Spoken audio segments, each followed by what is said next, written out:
Hello everyone, welcome back to my mini blog. এটা ছিল 1 জানুয়ারি দিনের ভিডিও। সকালে তাড়াতাড়ি উঠে বিছানাটা গুছিয়ে ঝাড়টা দিয়ে নিলাম। আজ পাশের বাড়ি কাকাদের সাথে পিকনিক আছে, ওই যে ওখানে হবে পিকনিকটা। পিসিমণি পিসামশাইয়ের জন্য রান্না বান্না করছিল, আমি একটু ঘর মুছে পাঁচিল টোপকে বড় করা রায়কে দিতে আসলাম। এদিকে পিকনিকের রান্নার জন্য গ্যাস জ্বালানো হয়ে গেছে, আমি একটু সবজিগুলো কেটে দিলাম।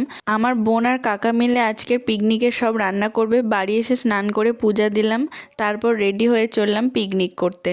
পিকনিকে অনেক কিছুই রান্না হয়েছিল। পিসোর জন্য বাড়ি থেকেই মাছের ঝোলটা করা হয়েছিল, যেহেতু মাংস খায় না। তারপর সবাই মিলে খেতে বসে পড়লাম। প্রথমে প্লেটে লেবু ভাত দিয়ে গেল, আর সাথে ছিল ফুলকপির পকোড়া, ডাল, একটু লেবু দিয়ে বেশ দারুণ খেলাম। তারপর একটু স্যালাড আর ভাত নিলাম। পিকনিকের এরাই হলো আমাদের সব মেম্বার।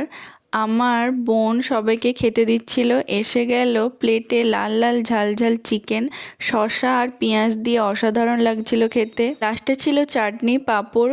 মিষ্টিটা আর করা হয়নি। দেন সবার খাওয়া কমপ্লিট হয়ে গেছে। এবার হলো মোছামুছি আর বাসন মাজার পালা। আমি বাসন মাজতে, আর তোমরা আমার চ্যানেলটাকে সাবস্ক্রাইব করো। বাই।